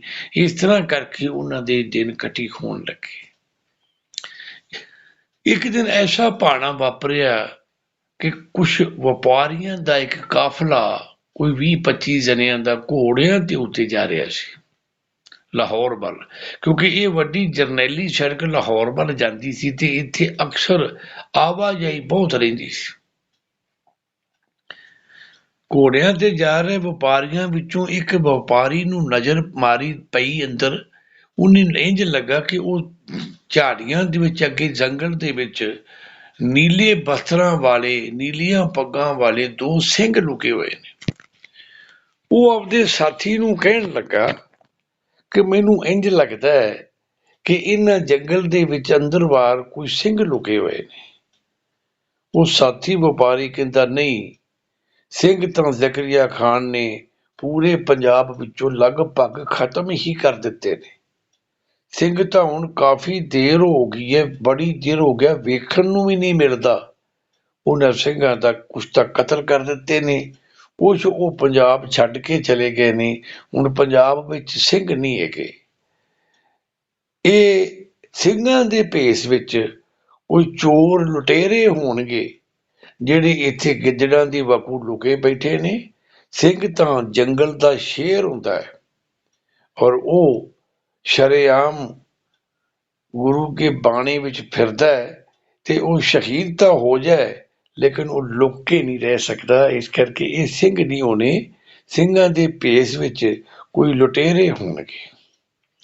ਇਹ ਗੱਲ ਕਰਦਿਆਂ ਕਰਦਿਆਂ ਉਹ ਵਪਾਰੀਆਂ ਦਾ ਕਾਫਲਾ ਅੱਗੇ ਚਲਾ ਗਿਆ। ਇਹ ਦੋਵੇਂ ਭਰਾ ਇਹ ਗੱਲ ਇਹਨਾਂ ਦੇ ਜਦੋਂ ਕੰਨਾਂ 'ਚ ਪਈ, ਇਹਨਾਂ ਦੇ ਪੈਰਾਂ ਥੱਲੋਂ ਜ਼ਮੀਨ ਨਿਕਲ ਗਈ। ਗਰਜਾ ਸਿੰਘ ਬੋਤਾ ਸਿੰਘ ਨੂੰ ਕਹਿੰਦਾ, ਬੋਤਾ ਸਿੰਘ ਗੱਲ ਸੁਣੀ ਓ? ਕਹਿੰਦਾ ਸੁਣੀਏ। ਇਹ ਗੱਲ ਗੋਲੀ ਦੀ ਵਾਂਗੂ ਸੀਨੇ 'ਚੋਂ ਆਰ ਪਾਰ ਹੋ ਗਈ। ਕਹਿੰਦਾ ਆਪਾਂ ਗੁਰੂ ਗੋਬਿੰਦ ਸਿੰਘ ਦੇ ਅੰਮ੍ਰਿਤਧਾਰੀ ਸਿੰਘ ਹਾਂ। ਏਡੀ ਵੱਡੀ ਬੋਲੀ ਸੁਣ ਕੇ ਲਾਹਨਤ ਏ ਸਾਡੇ ਉੱਤੇ ਕਿ ਅਸੀਂ ਜਿੰਦਾ ਰਹਿ ਜਾਈਏ। ਅਸੀਂ ਅੰਮ੍ਰਿਤ ਪਾਨ ਕੀਤਾ ਹੈ। ਉਹਨਾਂ ਨੇ ਜੋ ਵੀ ਕਿਹਾ ਹੈ ਬਿਲਕੁਲ ਸਹੀ ਕਿਹਾ ਹੈ ਕਿ ਸਿੰਘ ਲੁਕਦੇ ਨਹੀਂ। ਇਸ ਕਰਕੇ ਬੋਤਾ ਸਿੰਘ ਆਪਾਂ ਨੂੰ ਲੁਕਣਾ ਨਹੀਂ ਚਾਹੀਦਾ, ਆਪਾਂ ਨੂੰ ਕੁਛ ਕਰਨਾ ਚਾਹੀਦਾ ਹੈ। ਬੋਤਾ ਸਿੰਘ ਕਹਿੰਦਾ ਕਿ ਆਪਾਂ ਨੂੰ ਸਭ ਤੋਂ ਪਹਿਲਾਂ ਤਾਂ ਜ਼ਾਹਰ ਹੋਣਾ ਪਏਗਾ।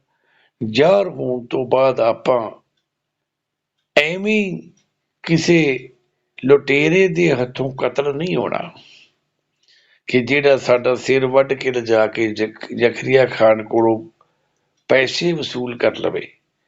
ਕੁਛ ਇਸ ਤਰ੍ਹਾਂ ਦੀ ਵਿਉਂਤ ਬਣਾਈਏ ਕਿ ਜਿਹਦੇ ਨਾਲ ਸਾਨੂੰ ਸ਼ਾਹੀ ਫੌਜ ਦੇ ਨਾਲ ਸਾਡਾ ਟਾਕਰਾ ਹੋਵੇ ਤੇ ਅਸੀਂ ਉਹਨਾਂ ਨਾਲ ਲੜ ਕੇ ਸ਼ਹੀਦ ਹੋਈਏ, ਤਾਂ ਕਿ ਆਉਣ ਵਾਲੀਆਂ ਨਸਲਾਂ ਤੱਕ ਸਾਡੀ ਸ਼ਹਾਦਤ ਵੀ ਯਾਦ ਰੱਖੀ ਜਾਏ ਤੇ ਸਾਨੂੰ ਵੇਖ ਕੇ ਜਿਹੜੇ ਕੋਈ ਹੋਰ ਵੀ ਲੁਕੇ ਨੇ ਉਹ ਵੀ ਇਸ ਤਰ੍ਹਾਂ ਜੂਝ ਕੇ ਸ਼ਹਾਦਤਾਂ ਪ੍ਰਾਪਤ ਕਰਨ ਤੇ ਸਿੰਘਾਂ ਦਾ ਨਾਮ ਰੋਸ਼ਨ ਹੋਵੇ।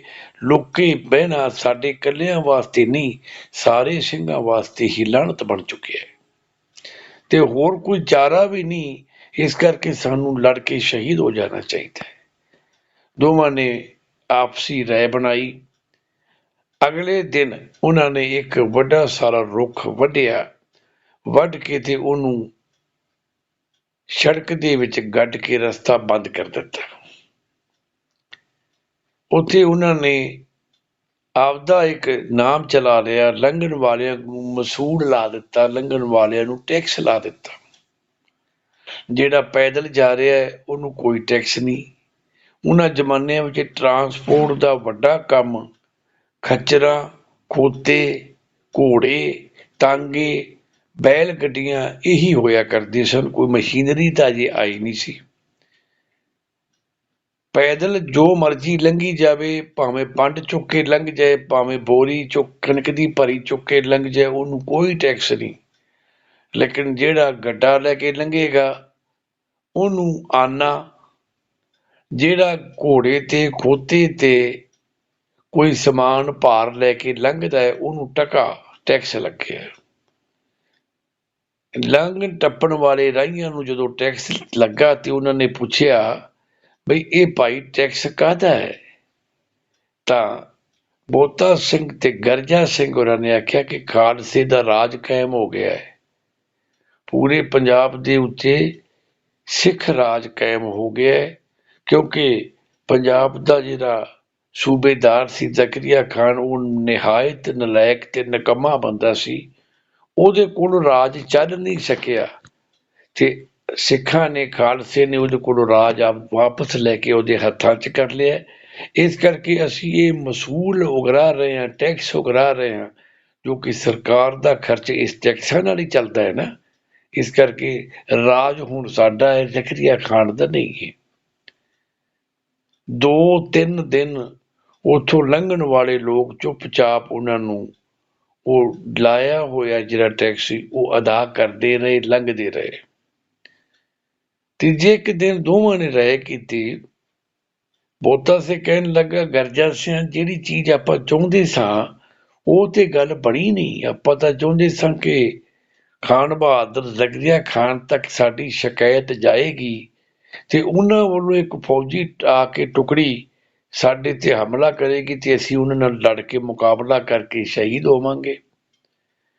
ਅਸੀਂ ਪੈਸੇ ਇਕੱਠੇ ਕਰਨ ਵਾਸਤੇ ਇੱਥੇ ਥੋੜ੍ਹਾ ਖੜੇ ਹੋਏ ਹਾਂ। ਇਹ ਤੇ ਸਾਡੇ ਵਾਸਤੇ ਵੈਸੇ ਵੀ ਲਾਹਨਤ ਹੈ ਕਿ ਅਸੀਂ ਨਜਾਇਜ਼ ਕਿਸੇ ਕੋਲੋਂ ਪੈਸੇ ਲਈਏ। ਸਾਡਾ ਮਕਸਦ ਤਾਂ ਕੁਛ ਹੋਰ ਹੀ ਹੈ। ਇਹ ਸਲਾਹਾਂ ਕਰ ਰਹੇ ਸਨ, ਇੰਨੇ ਨੂੰ ਅੱਗੋਂ ਕੁਛ ਵਪਾਰੀ ਆ ਗਏ, ਪੜ੍ਹੇ ਲਿਖੇ ਲੋਕ ਸਨ। ਉਹਨਾਂ ਨੂੰ ਰੋਕਿਆ, ਉਹਨਾਂ ਨੇ ਕੁਛ ਅੱਗੋਂ ਬਹਿਸ ਵੀ ਕੀਤੀ ਕਿ ਕਾਹਦਾ ਟੈਕਸ, ਕਿਉਂ ਟੈਕਸ, ਪਰ ਟੈਕਸ ਉਹਨਾਂ ਨੂੰ ਦੇਣਾ ਪਿਆ।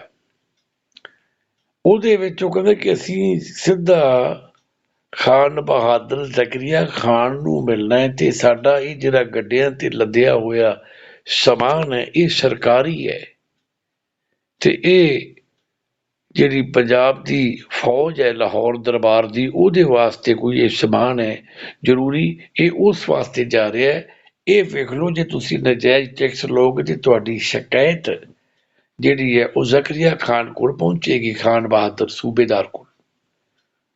ਉਹਨਾਂ ਨੇ ਆਖਿਆ ਠੀਕ ਹੈ, ਤੁਹਾਡੇ ਕੋਲ ਕੋਈ ਲਿਖਣ ਲਈ ਕਾਗਜ਼? ਉਹਨੇ ਕਿਹਾ ਜੀ ਸਾਡੇ ਕੋਲ ਹੈਗਾ। ਉਹਨਾਂ ਨੇ ਕਿਹਾ ਕੱਢੋ। ਬੋਤਾ ਸਿੰਘ ਗੁਰਮੁਖੀ ਜਾਣਦਾ ਸੀ, ਗੁਰੂ ਗ੍ਰੰਥ ਸਾਹਿਬ ਪੜ੍ਹਨਾ ਤੇ ਲਿਖਣਾ ਸਿੱਖਿਆ ਹੋਇਆ ਸੀ। ਉਸਨੇ ਉਹਨਾਂ ਕੋਲੋਂ ਕਾਗਜ਼ ਤੇ ਕਲਮ ਲੈ ਕੇ ਖਾਨ ਬਹਾਦਰ ਜ਼ਕਰੀਆ ਖਾਨ ਸੂਬੇਦਾਰ ਲਾਹੌਰ ਨੂੰ ਇੱਕ ਚਿੱਠੀ, ਇੱਕ ਪੱਤਰ ਲਿਖਿਆ। ਉਹਦੇ ਵਿੱਚ ਉਹਨੇ ਲਿਖਿਆ ਕਿ ਮੇਰਾ ਨਾਮ ਬੋਤਾ ਸਿੰਘ ਹੈ, ਮੈਂ ਸਿੰਘ ਬੋਤਾ, ਰਸਤੇ ਵਿੱਚ ਖਲੋਤਾ, ਹੱਥ ਵਿੱਚ ਮੋਟਾ ਸੋਟਾ ਮੈਂ ਲੈ ਕੇ ਖੜਾ ਹੋਇਆ। ਮੈਂ ਇੱਥੇ ਲੰਘਣ ਵਾਲਿਆਂ ਨੂੰ ਟੈਕਸ ਲਾ ਦਿੱਤਾ, ਕਿਉਂਕਿ ਇੱਥੇ ਸਿੰਘਾਂ ਦਾ ਤੇ ਖਾਲਸੇ ਦਾ ਰਾਜ ਕਾਇਮ ਹੋ ਗਿਆ।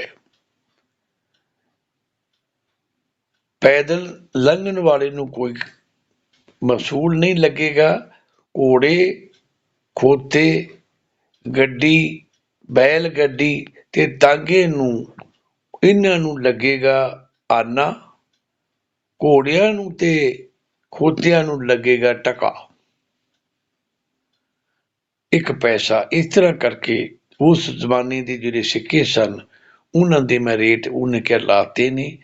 ਨਾਲ ਉਹਨੇ ਲਿਖਿਆ ਕਿ ਜ਼ਕਰੀਆ ਖਾਨ ਤੂੰ ਇੱਕ ਨਲਾਇਕ ਤੇ ਨਿਕੰਮਾ ਹਾਕਮ ਸੈਂ, ਤੇਰੇ ਵੱਸ ਨਹੀਂ ਕਿ ਤੂੰ ਲਾਹੌਰ ਦੀ ਸੂਬੇਦਾਰੀ ਸੰਭਾਲ ਸਕੇ, ਇਸ ਕਰਕੇ ਅਸੀਂ ਤੇਰੇ ਕੋਲੋਂ ਸੂਬੇਦਾਰੀ ਦੇ ਹੱਕ ਵਾਪਸ ਲੈ ਲਏ ਨੇ। ਤੂੰ ਨਿਕੰਮਾ ਹੈ, ਤੂੰ ਦਰਗਾਹ ਨੂੰ ਵੀ ਰੋਂਦਾ ਹੀ ਜਾਏਗਾ, ਉੱਪਰ ਵੀ ਤੂੰ ਰੋਂਦਾ ਹੀ ਜਾਏਗਾ, ਤੇਰੇ ਕੋਲ ਸਮਰਥਾ ਨਹੀਂ, ਇਸ ਕਰਕੇ ਤੇਰੇ ਕੋਲੋਂ ਰਾਜ ਵਾਪਸ ਲੈ ਲਿਆ ਹੈ। ਤੂੰ ਆਪਦੇ ਘਰ ਵਾਲੀ ਬੀਬੀ ਖਾਨੋ ਨੂੰ ਕਹਿ ਦੇਈਂ ਕਿ ਜਿਹੜਾ ਉਹ ਮਸੂਲ ਲਾ ਕੇ ਉਹ ਚੌਂਕ 'ਚ ਖਲੋਤਾ ਹੈ ਨਾ, ਬੋਤਾ ਸਿੰਘ, ਉਹ ਤੇਰਾ ਦਿਓਰ ਹੈ।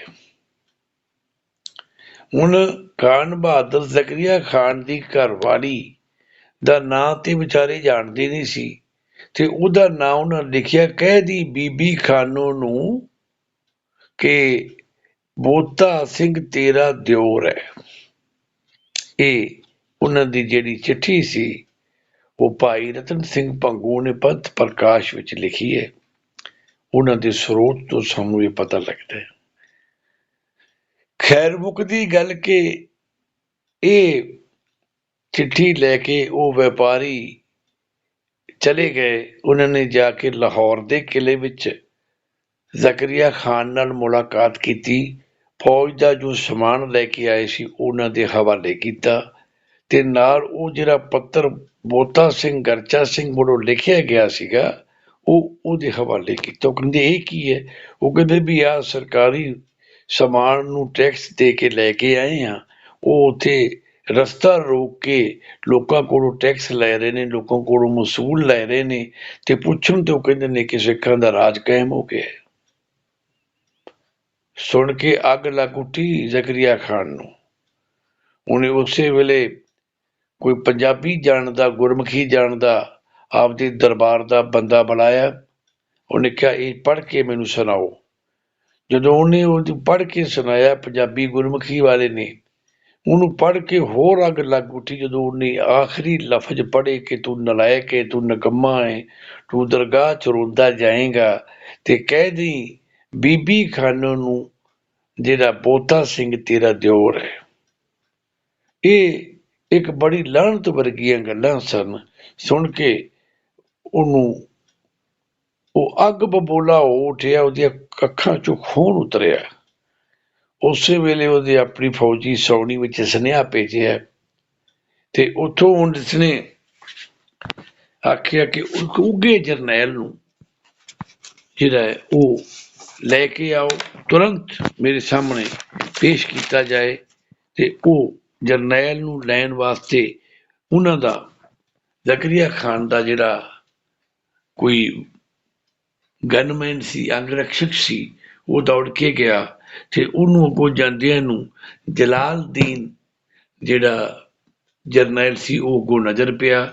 ਉਹਨੇ ਜਾਂਦਿਆਂ ਹੀ ਕਿਹਾ ਕਿ ਤੁਹਾਨੂੰ ਖਾਨ ਬਹਾਦਰ ਸਾਹਿਬ ਨੇ ਉੱਥੇ ਦਰਬਾਰ ਵਿੱਚ ਸੱਦਿਆ ਹੈ। ਉਹ ਦੌੜਦਾ ਹੋਇਆ ਛੇਤੀ ਨਾਲ ਉੱਥੇ ਸ਼ਾਹੀ ਹਰਮਾਂ ਵਿੱਚ ਪਹੁੰਚਿਆ। ਖਾਨ ਬਹਾਦਰ ਜ਼ਕਰੀਆ ਖਾਨ ਨੇ ਹੁਕਮ ਦਿੱਤਾ ਕਿ ਫੌਜੀ ਛਾਉਣੀ ਵਿੱਚੋਂ ਆਪਣੀ ਮਰਜ਼ੀ ਦੇ ਚੰਗੇ 100 ਘੋੜ ਸਵਾਰ ਨੌਜਵਾਨ ਸਿਪਾਹੀ ਆਪਦੇ ਨਾਲ ਲੈ ਲੈ ਤੇ ਬੋਤਾ ਸਿੰਘ ਤੇ ਗਰਜਾ ਸਿੰਘ ਨਾਂ ਦੇ ਵਿਅਕਤੀਆਂ ਨੂੰ ਜਿੰਦਾ ਜਾਂ ਮੁਰਦਾ ਫੜ ਕੇ ਮੇਰੇ ਸਾਹਮਣੇ ਪੇਸ਼ ਕਰ। ਉਹ ਜਦੋਂ ਉੱਥੋਂ 100 ਸਵਾਰ ਲੈ ਕੇ ਉੱਥੋਂ ਚੱਲੇ, ਇੱਧਰੋਂ ਸਿੰਘ ਉਹਨਾਂ ਦੀ ਬੇਸਬਰੀ ਦੇ ਨਾਲ ਉਡੀਕ ਕਰ ਰਹੇ ਸਨ। ਜਦੋਂ ਪਤਾ ਲੱਗਾ ਕਿ ਸਾਹਮਣੇ ਫੌਜ ਆ ਰਹੀ ਏ ਘੋੜਿਆਂ ਤੇ ਚੜ ਕੇ, ਦੋਵਾਂ ਨੇ ਬੜੇ ਜ਼ੋਰ ਨਾਲ ਜਕਾਰੇ ਗਜਾਏ। 5 ਜਕਾਰੇ ਗਜਾ ਕੇ ਬੋਲੇ ਸੋ ਨਿਹਾਲਦੇ, ਬੜੇ ਖੁਸ਼ ਹੋਏ, ਇੱਕ ਦੂਜੇ ਦੇ ਗੱਲ ਲੱਗੇ ਤੇ ਉਹਨਾਂ ਨੇ ਆਪਣੇ ਰੱਬ ਗੁਰੂ ਗੋਬਿੰਦ ਸਿੰਘ ਜੀ ਮਹਾਰਾਜ ਜੀ ਦਾ ਸ਼ੁਕਰਾਨਾ ਕੀਤਾ। ਉਹ ਕਹਿਣ ਲੱਗੇ ਕਿ ਗੁਰੂ ਸਾਹਿਬ ਨੇ ਸਾਡੀ ਸੁਣ ਲਈ, ਕਿਉਂਕਿ ਹੁਣ ਸ਼ਾਹੀ ਫੌਜ ਆਈ ਹੈ ਤੇ ਸ਼ਾਹੀ ਫੌਜ ਨਾਲ ਸਾਡਾ ਮੁਕਾਬਲਾ ਹੋਵੇਗਾ ਤੇ ਅਸੀਂ ਸ਼ਹਾਦਤ ਦਾ ਬਾਟਾ ਛਕਾਂਗੇ ਤੇ ਗੁਰੂ ਗੋਬਿੰਦ ਸਿੰਘ ਮਹਾਰਾਜ ਜੀ ਦੀ ਗੋਦ ਵਿੱਚ ਜਾ ਕੇ ਬਰਾਜਾਂਗੇ। ਕਿਉਂਕਿ ਸਿੱਖ ਜਦੋਂ ਵੀ ਕਿਸੇ ਜੰਗ ਵਿੱਚ ਜਾਂਦਾ ਹੈ, ਉਹਦੇ ਦਿਲ ਵਿੱਚ, ਉਹਦੇ ਹਿਰਦੇ ਵਿੱਚ ਇਹ ਜੋਤ ਜਗੀ ਹੁੰਦੀ ਹੈ ਕਿ ਜੇ ਇਸ ਜੰਗ ਨੂੰ ਅਸੀਂ ਜਿੱਤ ਲਿਆ ਤਾਂ ਖਾਲਸੇ ਦਾ ਪਰਚਮ ਉੱਚਾ ਹੋਏਗਾ, ਬੁਲੰਦ ਹੋਏਗਾ, ਤੇ ਜੇ ਅਸੀਂ ਇਸ ਜੰਗ ਲੜਦੇ ਲੜਦੇ ਸ਼ਹੀਦ ਹੋ ਜਾਵਾਂਗੇ ਤੇ ਸਾਨੂੰ ਗੁਰੂ ਗੋਬਿੰਦ ਸਿੰਘ ਜੀ ਮਹਾਰਾਜ ਜੀ ਦੇ ਚਰਨਾਂ ਵਿੱਚ ਸਥਾਨ ਮਿਲੇਗਾ, ਸਾਨੂੰ ਉਹਨਾਂ ਦੀ ਗੋਦ ਵਿੱਚ ਬੈਠਣ ਦਾ ਅਵਸਰ ਪ੍ਰਦਾਨ ਹੋਵੇਗਾ। ਇਸ ਕਰਕੇ ਸਿੰਘ ਇਹ ਸਮਝਦਾ ਹੈ ਕਿ ਸਾਡੀ ਜਿਹੜੀ ਮੌਤ ਹੈ, ਉਦੋਂ ਮੌਤ ਤੋਂ ਬਾਅਦ ਸਾਡਾ ਅਸਲ ਜੀਵਨ ਸ਼ੁਰੂ ਹੋਣਾ ਹੈ। ਇਸ ਕਰਕੇ ਸਿੰਘ ਜਦੋਂ ਕਿਸੇ ਜੰਗ ਦੇ ਮੈਦਾਨ ਵਿੱਚ ਲੜਦਾ ਹੈ, ਉਹ ਆਪਾ ਲਾ ਕੇ, ਜ਼ੋਰ ਲਾ ਕੇ ਮਰ ਮਿਟਣ ਦੀ ਲੜਾਈ ਲੜਦਾ, ਆਪਾਂ ਬਚਾ ਕੇ ਨਹੀਂ ਲੜਦਾ।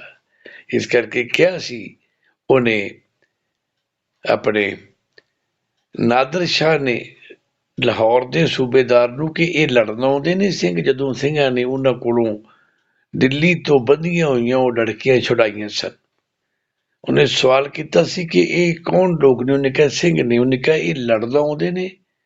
ਸੂਬੇਦਾਰ ਲਾਹੌਰ ਨੇ ਕਿਹਾ ਨਹੀਂ ਜਾਮਪਨਾ, ਇਹ ਮਰਨ ਆਉਂਦੇ ਨੇ।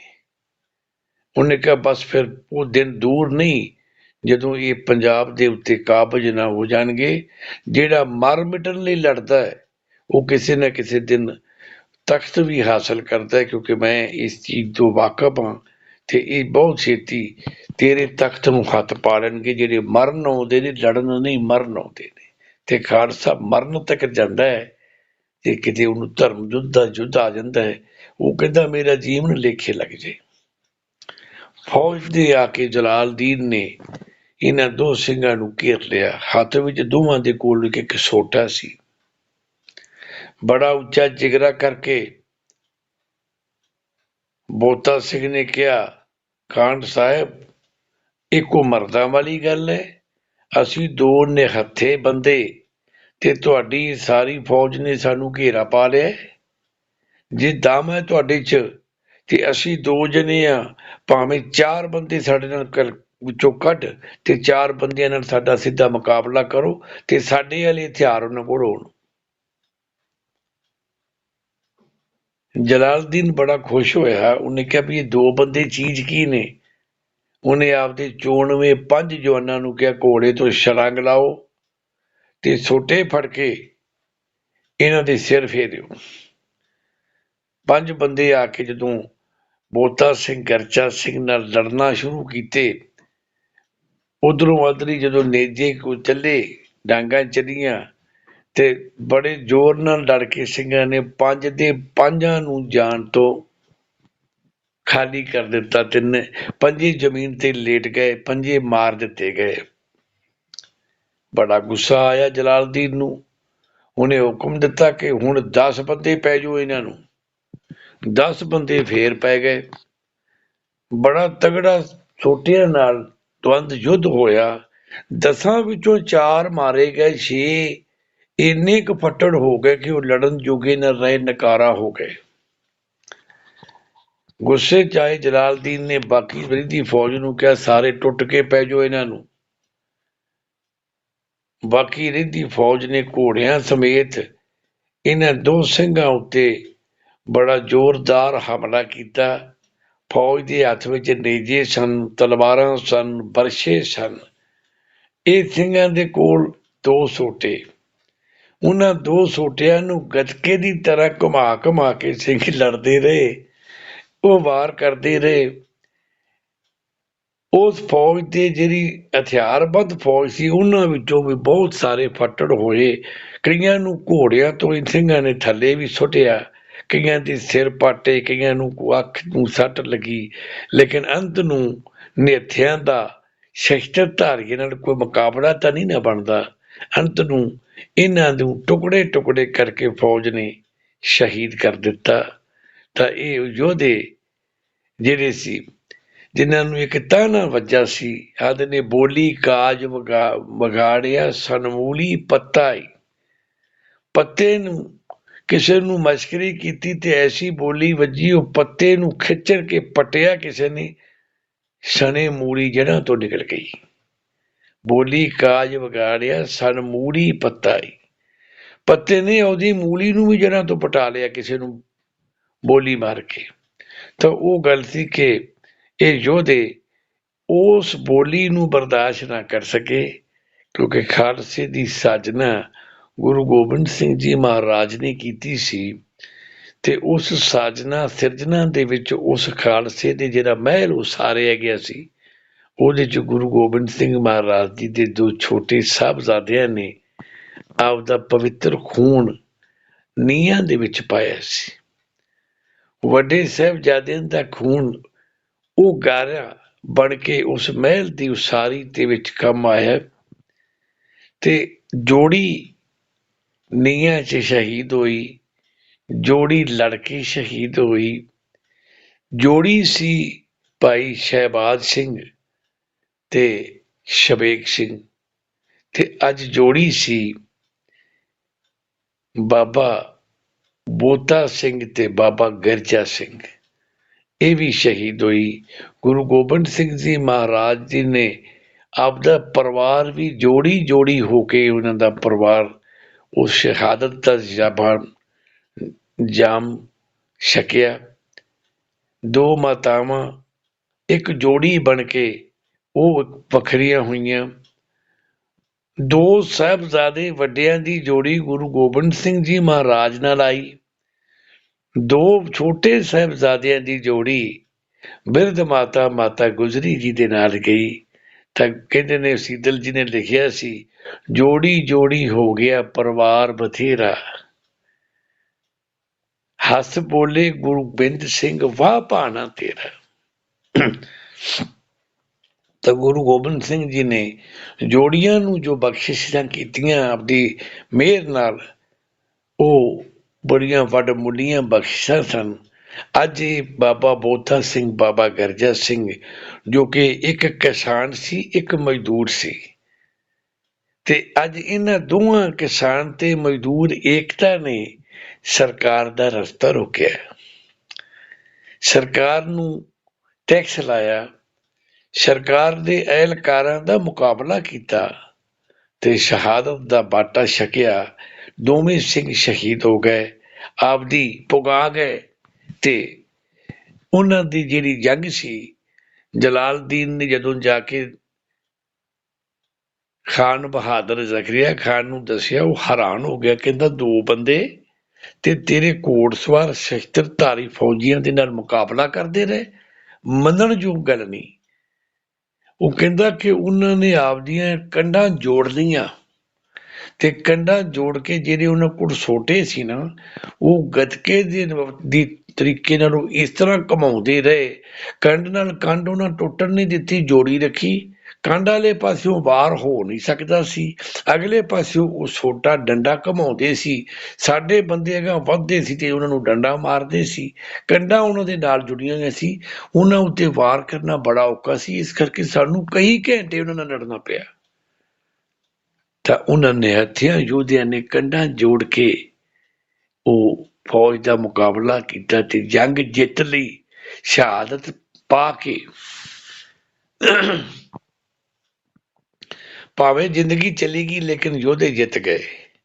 ਕਾਸ਼ ਅੱਜ ਵੀ ਜੇ ਕਿਤੇ ਖਾਲਸਾ ਜੁੜ ਬੈਠੇ, ਇਕੱਠਾ ਹੋ ਜਾਏ, ਭਰਾ ਭਰਾ ਬਣ ਕੇ ਰਹਿ ਜਾਣ, ਜੋੜੀਆਂ ਬਣ ਕੇ ਇਕੱਠੇ ਹੋ ਜਾਣ, ਜਿਵੇਂ ਬਾਬਾ ਬੋਤਾ ਸਿੰਘ ਗਰਚਾ ਸਿੰਘ ਨੇ ਕੰਧਾਂ ਜੋੜੀਆਂ ਸੀ। ਅੱਜ ਵੀ ਜੇ ਕਿਤੇ ਸਿੱਖ ਕੌਮ ਇਕੱਠੀ ਹੋ ਜਾਏ ਤੇ ਫਿਰ ਕੋਈ ਮੁਸ਼ਕਲ, ਕੋਈ ਮੁਸੀਬਤ ਨਹੀਂ ਆਵੇਗੀ। ਤੇ ਜੇ ਆਵੇਗੀ ਤੇ ਖਾਲਸਾ ਉਸ ਮੁਸੀਬਤ ਦਾ ਮੁਕਾਬਲਾ ਕਰਨ ਯੋਗ ਹੋ ਜਾਏਗਾ। ਜਿਹੜੀਆਂ ਵੱਡੀਆਂ ਪਈਆਂ ਨੇ ਇਹ ਖਤਮ ਕਰ ਦਿੱਤੀਆਂ ਜਾਣ। ਇਹ ਜਾਤਾਂ ਪਾਤਾਂ ਦੇ ਕੰਮ ਗੁਰੂ ਗੋਬਿੰਦ ਸਿੰਘ ਨੇ ਜਦੋਂ ਖਾਲਸਾ ਸਾਜਿਆ ਸੀ, ਸਾਰਿਆਂ ਨੂੰ ਇੱਕ ਬਰਾਬਰ ਕੀਤਾ ਸੀ। ਆਹ ਜਾਤਾਂ ਪਾਤਾਂ ਜੇ ਅੱਜ ਵੀ ਖਤਮ ਹੋ ਜਾਣ, ਖਾਲਸਾ ਇਕੱਠਾ ਹੋ ਜਾਏ ਤਾਂ ਇਹਦਾ ਕੋਈ ਮੁਕਾਬਲਾ ਹੀ ਨਹੀਂ, ਕਿਉਂਕਿ ਗੁਰੂ ਗੋਬਿੰਦ ਸਿੰਘ ਜੀ ਮਹਾਰਾਜ ਜੋ ਦੁਨੀਆ ਦੇ ਮਹਾਨ ਜੇਤੂ ਹਨ। ਇੱਥੇ ਇੱਕ ਗੱਲ ਮੈਂ ਇਹ ਜ਼ਰੂਰ ਕਹਾਂਗਾ ਕਿ ਜੰਗ ਚਮਕੌਰ ਸਾਹਿਬ ਦੁਨੀਆ ਦੀ ਉਹ ਵਿਲੱਖਣ ਜੰਗ ਹੈ। ਇੱਕ ਪਾਸੇ 10 ਲੱਖ, ਇੱਕ ਪਾਸੇ ਭੁੱਖੇ ਤੇ ਨੀਂਦਰੇ ਦੇ ਮਾਰੇ ਹੋਏ ਮਹੀਨਿਆਂ ਦੇ ਉਹ 40 ਸਿਪਾਹੀ ਜਿਨ੍ਹਾਂ ਨੇ ਟਾਕਰਾ ਕੀਤਾ ਹੈ। ਸਾਰਾ ਦਿਨ ਫੌਜ ਆਵਾਜ਼ ਦਿੰਦੀ ਰਹੀ ਹੈ ਆਤਮ ਸਮਰਪਣ ਕਰਨ ਲਈ, ਲੇਕਿਨ ਉਹਨਾਂ ਨੇ ਟਾਕਰਾ ਦਿੱਤਾ ਹੈ, ਬੜੀ ਤਗੜੀ ਟੱਕਰ ਦਿੱਤੀ ਹੈ।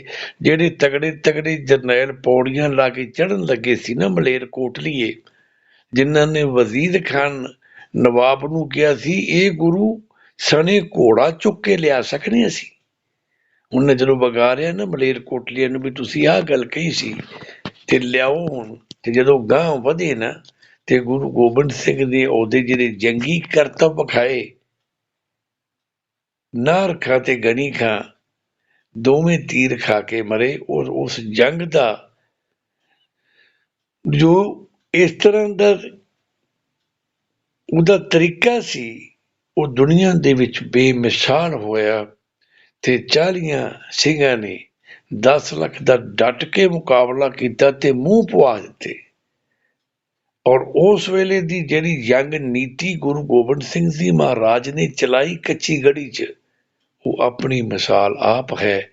ਇਹ ਵੀ ਇੱਕ ਵੀਡੀਓ ਰਿਕਾਰਡਿੰਗ ਹੈ ਜੰਗ ਚਮਕੌਰ ਸਾਹਿਬ, ਉਹਦੇ ਵਿੱਚ ਆਪ ਜੀ ਨੂੰ ਮਿਲੇਗੀ। ਉਹਦੇ ਵਿੱਚ ਵੀ ਇਹਦੇ ਉੱਤੇ ਕਾਫੀ ਰਿਸਰਚ ਕਰਕੇ ਉਹਨੂੰ ਕਾਫੀ ਸਾਰੇ ਤੱਥ ਇਕੱਠੇ ਕਰਕੇ ਉਹ ਪੇਸ਼ ਕੀਤਾ ਗਿਆ ਹੈ। ਆਪ ਜੀ ਨੂੰ ਉਹ ਵੀ ਬਹੁਤ ਛੇਤੀ ਪ੍ਰਾਪਤ ਹੋਏਗੀ।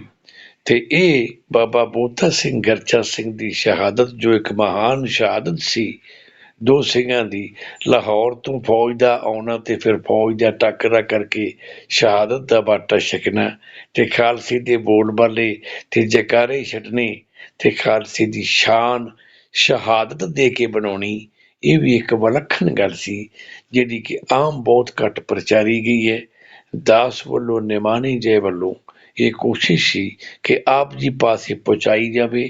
ਆਪ ਜੀ ਅੱਗੇ ਇਹ ਬੇਨਤੀ ਕਰਾਂਗਾ ਕਿ ਵੱਧ ਤੋਂ ਵੱਧ ਆਪ ਕਿਰਪਾ ਕਰਿਆ ਕਰੋ, ਇਸ ਚੈਨਲ ਨੂੰ ਸਬਸਕ੍ਰਾਈਬ ਕਰਿਆ ਕਰੋ, ਜਿਸ ਨਾਲ ਸਾਨੂੰ ਹੌਸਲਾ ਅਫਸਾਈ ਮਿਲਦੀ ਹੈ, ਸਾਨੂੰ ਇੱਕ ਟੌਨਕ ਮਿਲਦੀ ਹੈ ਜਿਸ ਨਾਲ ਸਾਡੇ 'ਚ ਉਦਮ ਤੇ ਜੋਸ਼ ਵੱਧਦਾ ਹੈ ਤੇ ਅਸੀਂ ਉਸ ਜੋਸ਼ ਨਾਲ ਕੁਛ ਹੋਰ ਮਿਹਨਤ ਵੱਧ ਕਰ ਸਕੀਏ। ਇਹੀ ਤੁਹਾਡਾ ਆਸ਼ੀਰਵਾਦ ਹੋਏਗਾ ਸਾਡੇ ਤੇ ਕਿ ਤੁਸੀਂ ਸਬਸਕ੍ਰਾਈਬ ਕਰੋ, ਇਸ ਨੂੰ ਜੇ ਤੁਹਾਨੂੰ ਠੀਕ ਲੱਗਦਾ ਹੈ ਤੇ ਇਸ ਨੂੰ ਲਾਈਕ ਕਰੋ, ਪਸੰਦ ਕਰੋ, ਔਰ ਸਭ ਤੋਂ ਵੱਡਾ ਕੰਮ ਤੁਸੀਂ ਇਹ ਜ਼ਰੂਰ ਕਰੋ ਕਿ ਇਸ ਨੂੰ ਵੱਧ ਤੋਂ ਵੱਧ ਆਪਣੇ ਗਾਂਹ ਨੌਜਵਾਨਾਂ ਤੱਕ ਪਹੁੰਚਾਓ, ਜਿਹੜੇ ਸਾਡੇ ਵੀਰ ਨਹੀਂ ਪੜ੍ਹ ਰਹੇ, ਜਿਨ੍ਹਾਂ ਕੋਲ ਸਮੇਂ ਦੀ ਘਾਟ ਹੈ, ਕਿਤਾਬਾਂ ਨਹੀਂ ਪੜ੍ਹ ਸਕਦੇ, ਉਹਨਾਂ ਤੱਕ ਸਿੱਖ ਇਤਿਹਾਸ ਪਹੁੰਚ ਸਕੇ। ਇਹੀ ਦਾਸ ਦੀ ਇੱਛਾ ਹੈ, ਇਹੀ ਮੇਰੀ ਇਲਤਜਾ ਹੈ, ਇਹੀ ਮੇਰੀ ਉਸ ਪਰਵਰਦਿਗਾਰ ਅੱਗੇ ਅਰਦਾਸ ਬੇਨਤੀ ਜੋਦੜੀ ਹੈ ਕਿ ਅਸੀਂ ਵੱਧ ਤੋਂ ਵੱਧ ਆਪਦੇ ਕੌਮ ਦਾ ਜੋ ਵੱਡਮੁੱਲਾ ਇਤਿਹਾਸ ਹੈ ਆਉਣ ਵਾਲੀ ਪੀੜ੍ਹੀ ਨੂੰ ਦੇ ਸਕੀਏ, ਕਿਉਂਕਿ ਮੇਰੇ ਮਰਹੂਮ ਉਸਤਾਦ ਗੁਰੂ ਪਿਤਾ ਸੁਲਤਾਨੁਲ ਢਾਡੀ ਗਿਆਨੀ ਸੋਹਣ ਸਿੰਘ ਸੀਤਲ ਜੀ ਦੀ ਇਹ ਦਿਲੀ ਇੱਛਾ ਸੀ ਕਿ ਵੱਧ ਤੋਂ ਵੱਧ ਕੌਮ ਤੱਕ ਸਿੱਖ ਇਤਿਹਾਸ ਪਹੁੰਚੇ। ਉਹਨਾਂ ਨੇ ਸਿੱਖ ਇਤਿਹਾਸ ਨੂੰ ਸੋਧ ਕੇ 14 ਜਿਲਦਾਂ ਦੇ ਵਿੱਚ ਸਿੱਖ ਇਤਿਹਾਸ ਦੇ ਸੋਮੇ ਨਾਮ ਦਾ ਇੱਕ ਵੱਡਾ ਗ੍ਰੰਥ ਰਚਿਆ ਸੀ, ਜਿਹਦੇ 'ਚ ਗੁਰੂ ਨਾਨਕ ਦੇਵ ਜੀ ਮਹਾਰਾਜ ਤੋਂ ਲੈ ਕੇ ਆਖਿਰ ਤੱਕ ਮਹਾਰਾਜਾ ਦਲੀਪ ਸਿੰਘ ਦੀ ਮੌਤ ਤੱਕ ਦਾ ਇਤਿਹਾਸ ਅੰਕਿਤ ਹੈ।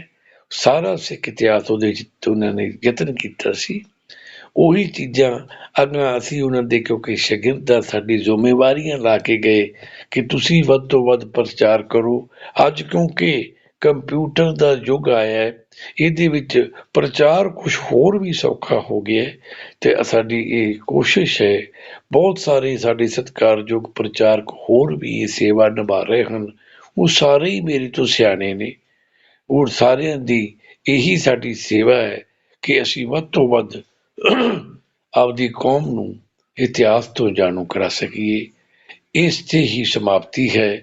ਇੱਕ ਬੇਨਤੀ ਮੈਂ ਹਰ ਵੀਡੀਓ ਦੇ ਵਿੱਚ ਉਸ ਪਰਵਰਦਗਾਰ, ਉਸ ਦੁਨੀਆ ਦੇ ਮਾਲਕ ਨੂੰ ਕਰਿਆ ਕਰਨਾ ਕਿ ਕਰੋਨਾ ਵਾਇਰਸ ਵਰਗੀ ਇਸ ਮਹਾਨ ਮਹਾਮਾਰੀ ਨੂੰ ਉਹ ਜੜ ਤੋਂ ਖਤਮ ਕਰੇ ਤੇ ਫਿਰ ਤੋਂ ਮਨੁੱਖਤਾ ਆਪਦੀ ਉਸੇ ਰਫਤਾਰ ਵਿੱਚ ਜ਼ਿੰਦਗੀ ਚੱਲੇ। ਜੇ ਕਿਤੇ ਮਨੁੱਖ ਕੋਲੋਂ ਗਲਤੀ ਹੋ ਗਈ ਹੈ ਤੇ ਅਬ ਕੀ ਬਾਰ ਬਖਸ਼ ਬੰਦੇ ਨੂੰ ਇੱਕ ਵਾਰੀ ਮੌਕਾ ਦੇਵੇ ਤੇ ਮਨੁੱਖਾਂ ਨੂੰ ਵੀ ਇਹ ਚਾਹੀਦਾ ਹੈ ਕਿ ਉਹ ਕੁਦਰਤ ਦੇ ਨਾਲ ਛੇੜਛਾੜ ਕਰਨੀ ਛੱਡ ਦੇਣ। ਕਈ ਇਸ ਤਰ੍ਹਾਂ ਦੇ ਬੜੇ ਕਾਰਨਾਮੇ ਵਾਪਰੇ ਨੇ। ਆ ਹੁਣੇ ਹੀ ਉੱਤਰਾਖੰਡ ਦੇ ਵਿੱਚ ਇੱਕ ਬਰਫ਼ ਦਾ ਉਹ ਵੱਡਾ ਤੋਬਾ ਟੁੱਟਿਆ ਹੈ, ਜਿਹਦੇ ਨਾਲ ਬਹੁਤ ਸਾਰੀਆਂ ਜਾਨਾਂ ਚਲੀਆਂ ਗਈਆਂ ਨੇ। ਇਹ ਉਸ ਹਿਮਾਲਿਆ ਪਰਬਤ ਦੇ ਨਾਲ ਛੇੜਛਾੜ ਦਾ ਹੀ ਨਤੀਜਾ ਸੀ। ਤੋ ਸਾਨੂੰ ਕੁਦਰਤ ਦੀ ਰਜ਼ਾ ਵਿੱਚ ਰਹਿਣਾ ਚਾਹੀਦਾ, ਨਾ ਰੁੱਖ ਕੱਟਣੇ ਚਾਹੀਦੇ ਨੇ, ਨਾ ਜੀਵ ਜੰਤੂ ਪੰਛੀਆਂ ਨੂੰ ਮਾਰਨਾ ਚਾਹੀਦਾ ਹੈ। ਇਹ ਵੀ ਆਪਦਾ ਸਾਰੇ ਯੋਗਦਾਨ ਪਾ ਰਹੇ ਨੇ ਇਸ ਕੁਦਰਤ ਦੇ ਇਸ ਧਰਤੀ ਨੂੰ ਖੂਬਸੂਰਤ ਬਣਾਉਣ ਲਈ। ਤੋ ਮੇਰੀ ਉਸ ਦਾਤੇ ਅੱਗੇ ਫਿਰ ਅਰਦਾਸ ਬੇਨਤੀ ਜੋਦੜੀ ਹੈ ਕਿ ਕਰੋਨਾ ਵਾਇਰਸ ਵਰਗੀ ਭਿਅੰਕਰ ਬਿਮਾਰੀ ਨੂੰ ਜੜ ਤੋਂ ਖਤਮ ਕਰੋ ਤੇ ਮਨੁੱਖਤਾ ਨੂੰ ਤੰਦਰੁਸਤ ਕਰਕੇ ਫਿਰ ਤੋਂ ਆਪਦੇ ਉਸ ਦਿੱਤੀ ਹੋਈ ਜ਼ਿੰਮੇਵਾਰੀ ਤੇ ਕੰਮਾਂ ਤੇ ਲਾਇਆ ਜਾਏ, ਤਾਂ ਕਿ ਉਸ ਪਰਵਰਦਿਗਾਰ ਦੀ ਇਹ ਦੁਨੀਆ ਨੂੰ ਮਨੁੱਖ ਹੋਰ ਖੂਬਸੂਰਤ ਬਣਾ ਸਕੇ। ਮਨੁੱਖ ਉਸ ਪਰਮਾਤਮਾ ਦਾ ਬੱਚਾ ਹੈ, ਅੰਸ਼ ਹੈ। ਜੇ ਕੋਈ ਗਲਤੀ ਹੈ ਤੇ ਉਹ ਬਖਸ਼ੰਦ ਹੈ, ਉਹ ਬਖਸ਼ੇ। ਇੱਥੇ ਹੀ ਸਮਾਪਤੀ ਹੈ। ਇੱਕ ਵਾਰੀ ਫੇਰ ਜ਼ੋਰਦਾਰ ਨਾਲ ਫਤਿਹ ਗਜਾਓ। ਗੁਰੂ ਗੋਬਿੰਦ ਸਿੰਘ ਜੀ ਮਹਾਰਾਜ ਜੀ ਦੀ ਬਖਸ਼ਿਸ਼। ਗੱਜ ਕੇ ਬੋਲੋ ਜੀ, ਵਾਹਿਗੁਰੂ ਜੀ ਕਾ ਖਾਲਸਾ, ਵਾਹਿਗੁਰੂ ਜੀ ਕੀ ਫਤਿਹ।